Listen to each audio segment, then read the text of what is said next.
Hello അസ്സാം വലൈക്കും. നമുക്കിന്ന് 3 കേക്കാണ് കേട്ടോ ചെയ്യാനുള്ളത്. മൂന്ന് വെറൈറ്റി ആയിട്ട് തീം ബേസ്ഡ് ആയിട്ടുള്ള കേക്കാണ് കേട്ടോ. 2 കേക്ക് ഒരേ ടൈമിൽ ഈവനിങ്ങും പിന്നെ ഒരു കേക്ക് മോർണിംഗും ആണ് കൊടുക്കാനുള്ളത്. ബ്ലാക്ക് ഫോറസ്റ്റ് കേക്ക് സ്ക്വയർ ഷേപ്പിൽ വേൾഡ് ബെസ്റ്റ് ബ്രീഡിംഗ് വീക്ക് ആ ഒരു കോൺസെപ്റ്റിലാണ് കേക്കിന്റെ തീം വരുന്നത്. അതൊരു ഹോസ്പിറ്റലത്തേക്കായിരുന്നു കേട്ടോ കേക്ക്. നമുക്കൊരു പ്രിന്റ് ഔട്ട് മാത്രമേ അവർ തന്നിട്ടുണ്ടായിരുന്നുള്ളൂ.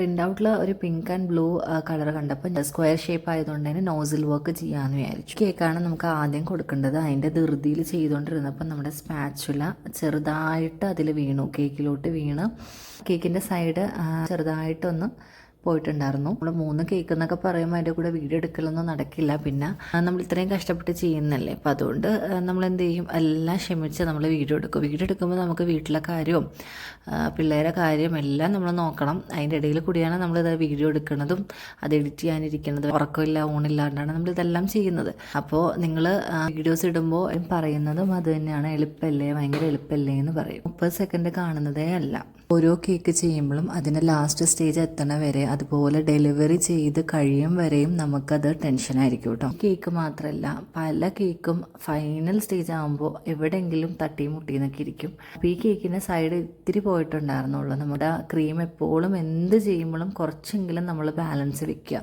കാരണം നമുക്ക് ആ കേക്ക് കൊടുക്കും വരെ ക്രീം നമുക്ക് നമ്മുടെ കയ്യിലുണ്ടെങ്കിൽ ആ കളർ, ഏത് കളർ, ഇപ്പോൾ വൈറ്റ് ക്രീമിലാണ് നമ്മൾ കേക്ക് ചെയ്യാന്നുണ്ടെങ്കിൽ നമുക്കത് വലിയ പ്രശ്നം വരില്ല.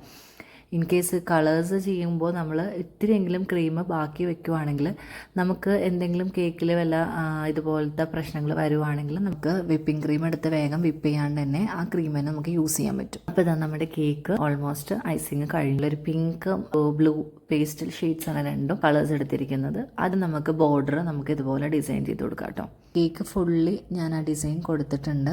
നമ്മൾ പേസ്റ്റലായിട്ട് ബ്ലൂ എടുത്തില്ല, അത് ചെറുതായിട്ട് ബോർഡർ ഡിസൈൻ കൊടുക്കുന്നുണ്ട് കേട്ടോ. നമ്മൾ നേരത്തെ എടുത്ത ആ പിങ്കിലെടുത്ത അതേ നോസിൽ തന്നെയാണ് നമ്മൾ ഇതിലും യൂസ് ചെയ്തിട്ടുള്ളത്. അപ്പോൾ ഇതാണ് നമ്മുടെ ഫൈനൽ ലുക്ക്.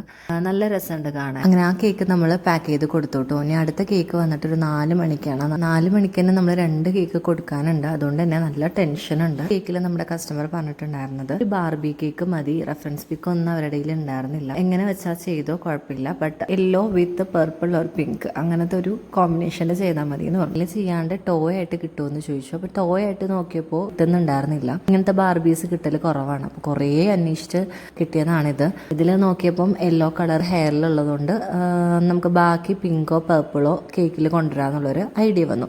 ബർഡുകളിൻ്റെ ഏജ് 7 ആണ്. യെല്ലോ ഫോണ്ടന്റിൽ കുറച്ച് റെഡ് മിക്സ് ചെയ്തപ്പോൾ ബേൺഡ് ഓറഞ്ച് കിട്ടി. ബാർബിയിൽ ബോ ഡിസൈൻ ഉള്ളതുകൊണ്ട് തന്നെ സെയിം അതിൻ്റെ പർപ്പിൾ ചെയ്യാൻ നോക്കി.